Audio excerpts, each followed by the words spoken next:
So Yusuf Changalawi producing an RSC with 6 seconds remaining in the contest because the towel came in. I thought it was going to be an abandonment, but it was ruled RSC after he stopped Yunus Namuchi of Algeria. And that 3-2 win over Gebhard Apingi from Namibia was testament to this man's tenacity. His face betraying his endeavours from that semi-final because he was being picked off by the talented 20-year-old in rounds 1 and 2. He was looking to make it physical as he usually does, but in the third and final round, he wore out his younger opponent from Namibia and got on top, ended the contest in really strong fashion, and that is how he took it on a 3-2 split. Lost the first round 3-2. Lost the second round 4-1, but took the final round unanimously to prevail on a 3-2 split, and that is how he has booked his place here in this gold medal bout, 1 win away from securing a place at a 3rd consecutive Olympic Games. As for Yusuf Changalawi, he in search of his first ever Olympic berth. Remember, in the men's divisions, only one boxer, the champion, will go through. Changalawi, the taller of the two, possesses terrific straight punches. Abdul Gawad, he looks to turn everything into a brawl. There's a roundhouse right which lands on Changalawi's tricep, but that is his MO. Let leather fly and let it land where it may. Yeah, literally. Changalawi's got the right tactics here though. Keeping his man at bay, behind the jab. Don't let him come in, because that's where he's strongest, that's where he likes to work.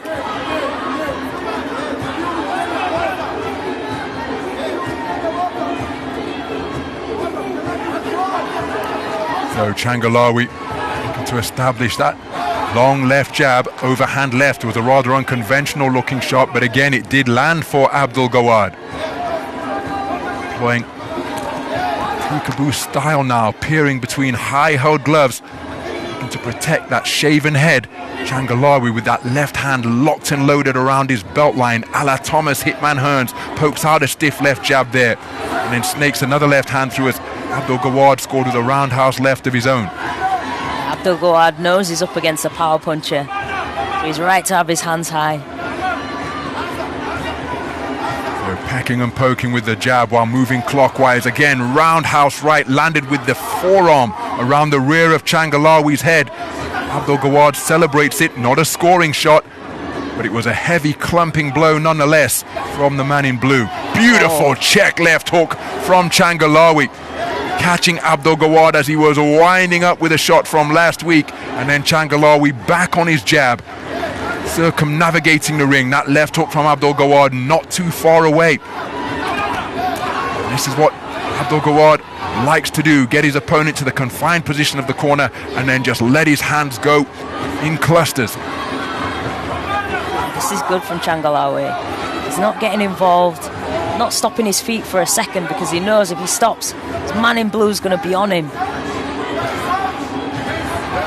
Changalawi looking to maintain the gap between himself as an opponent. Abdul Gawad celebrating that right hand which landed in a slapping motion, just a glancing blow against Changalawi. Completely contrasting approaches to the sweet science. A referee from Tajikistan telling Abdul Gawad, forget the celebrations, let's concentrate on the boxing. But that, I think, has been a really good use of the lead left hand from Changalawi. Not loaded with power every time he pushed it out, but he kept it out there almost incessantly, and he'd always kept Abdul Gawad occupied. Landed an eye-catching check left hook to Changalawi during the course of this round. And again, this Abdul Gawad's approach in microcosm. Get your opponent in the corner and let him have it. So how will the judges score that one? I thought Changalawi did enough to take the round, but it's been scored in favour of Abdul Gawad across the board. So remember, there are some judges who prefer front foot pressure fighters. Doesn't have to be just aggression, of course, it must be effective aggression. Abdul Gawad certainly finding the range on occasion. Changalawi's pecking and poking with the jab, clearly not rewarded. Yeah, it's an interesting one. I thought Changalawi might have done enough to nick that just on the jab. So into the second round we go. Yusuf Changalawi 2023 African Continental bronze medalist at 86 kilograms. That not an Olympic weight, of course. That is why he's dropped down to 80 kilograms rather than going up to 92.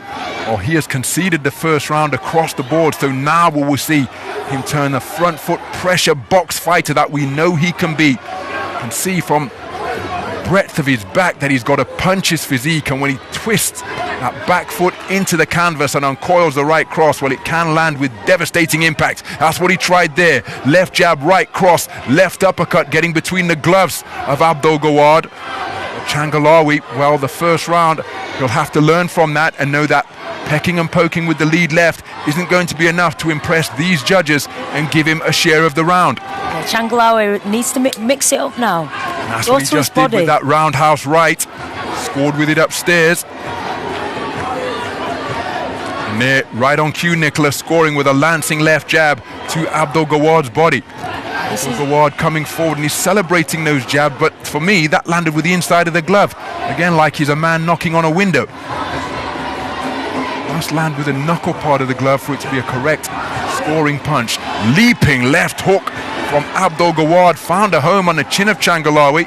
He was able to ride it and take something off it by employing the layback, but an eye-catching single from Abdul Gawad, who is moving backwards. And in all the years that I've commentated on this man, I don't think I've ever seen him adopt that posture. I didn't know he had a reverse gear. Normally he's like a dodger at a fairground. He just keeps on coming forwards, looking to walk down his opponents. But here, showing a facet to his game that I didn't know he possessed. Yeah, Abdul Gawad is actually boxing really, really well in this round. Not taking silly shots, taking the majority of the shots of his opponent on the guard. So he's done a very good job managing the clock, keeping himself out of harm's way. And remember, the onus is on Changalawi, having conceded the opening round across the board. And here is Abdul Gawad, shape-shifting beyond punching range. Speculative left hook was short of the mark by some distance. Here he tries a leaping left hook once again. The right hook which followed did land, but the referee from Tajikistan, I don't think he wants to see any more of such celebratory antics from Abdul Gawad. He won't want to pick up a point. Good defense with the gloves to repel that right cross. The high-held gloves of Abdul Gawad. Look at Abdul Gawad, twinkle-toed movement from the shaven-headed brawler. Wow. I have commentated on this man in global competition, going all the way back to the 2015 World Championships in Doha, and I have never, ever seen him adopt the type of posture and pirouetting that we saw in that second round. Wonderful to see that variety from him. He took the first round unanimously, and he's managing and nursing the lead that he built up. Yeah, definitely. Abdul Gawad is really boxing to the tactics here perfectly, because he did need to change his style for this fight. An awful lot of shots from Ipingate from Namibia yesterday, but again it was his unyielding will that got him over the line in that one. Didn't want to engage in a similar type of contest today, and he's taken both of the rounds across the board. Yusuf Changalawi from Tanzania needs a knockout if he hopes to progress through to his first Olympic Games, and we're likely to see more twinkle-toed movements from the Egyptian bruiser. So into the third and final round we go then, and Yusuf Changalawi has conceded both rounds 1 and 2 unanimously against the experienced operator who is Rahman Abdul Gawad of Egypt. The first round, Changalawi, I thought he did a terrific job piling up points behind his left jab, but he was scored against 10-9 from all 5 of the judges.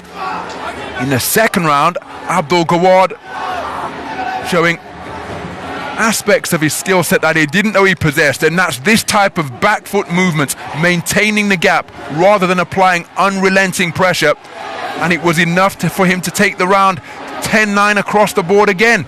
Now Yusuf Changalawi can't afford to engage in this type of posturing. He's got to get on the front foot and put Abdul Gawad on the end of his potent straight punches in a bid to take him out of there inside the distance. Yeah, really good footwork from Abdul Gawad. And his guard as well.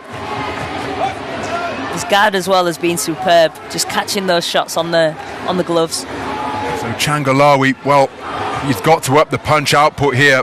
Here he lands with a right hand on a downward trajectory and a left right through the guard. Right hand was just a glancing blow because Abdul Gawad uncharacteristically was moving backwards. And again, that is something I haven't seen from this man, commentating on him at countless tournaments over the years, starting with the World Championships in Doha 8 years ago. Changalawi beyond the midpoint of this final round, desperately trying to close the gap, but he's got to quicken his feet and increase his punch output and maybe come forward with multiple phase of attacks, not just single phase attacks. Shaping up nicely, showing that he knows what he's doing, but look at the clock killing tactics being used by Abdul Gawad, looking busy, doing nothing. Celebrating successes that don't exist, shape-shifting in the pocket, dipping his knees like a giant-sized Floyd Mayweather Jr. But in the meantime, there's nothing happening from him. And Changalawi is not able to close the gap and land any offense of his own. And that's what he needs to do. Yeah, he really hasn't. Really hasn't done much in this round. I thought he'd have pressed Changalawi, I thought he'd have pressed his man a lot more. And he's got the power to take out opponents with a single shot, although given this man's punch resistance, suggests you could hit him with the corner post and he'd remain upright, Abdul Gawad. He's got to ensure he doesn't get on the wrong side of the referee here, Abdul Gawad, because that would bring Changalawi right back in it. But again, it's been a surprisingly tepid performance in this third and final round from the soldier from Tanzania, when you consider that the victor is guaranteed an Olympic quota place. There's a nice bolo shot to the body, but it's too little too late from the man in red as the men exchange punches after the bell. And a shout of celebration from Abdul Rahman Abdul Gawad of Egypt, because he knows that he has just secured his third consecutive Olympic appearance with a very clever display, producing a style of boxing that I do not readily associate with this front foot pressure boxer. I really wasn't expecting that performance. He surprised me as well. I thought he was going to come out charging forward, throwing haymakers, throwing bombs against his opponent, and he just completely went the opposite way, dancing around the ring. Contrasting emotions speak volumes. Is that a figure three fingers held up by Abdul Gawad, because that is what he's just secured, his third consecutive Olympic appearance. As for Changalawi, he was seeking to become first Olympic boxer to qualify from the East African nation since London 2012, but he's not going to secure that here today. Let's get the official announcement. Ladies and gentlemen, bout results. The winner of the fight by unanimous decision in the blue corner representing Egypt, Abdul Rahman Abdul Gawad is a three-time Olympian. The bruiser from Egypt showed some delightfully exquisite back foot boxing skills, tearing off that jersey in celebration like Bruce Banner, like David Banner turning into the Hulk. Terrific performance from Abdul Gawad. And again, just being asked to subdue his celebrations by our referee. Bitter disappointment for Yusuf Changalawi. Didn't get a share of the first round when he was using a poking lead left jab, but then after that, this man showing terrific ring IQ, getting on the back foot, making Changalawi come to him, but Changalawi wasn't able to increase his punch output sufficiently to make him uncomfortable. Yeah, no, he really wasn't. I expected more from Changalawi. I thought he was going to up the tempo, take his man out of the comfort zone. But I'm really impressed by the guy in blue. I'm really impressed with his boxing today. I didn't think he had it in him. And you can just see how much it meant to him.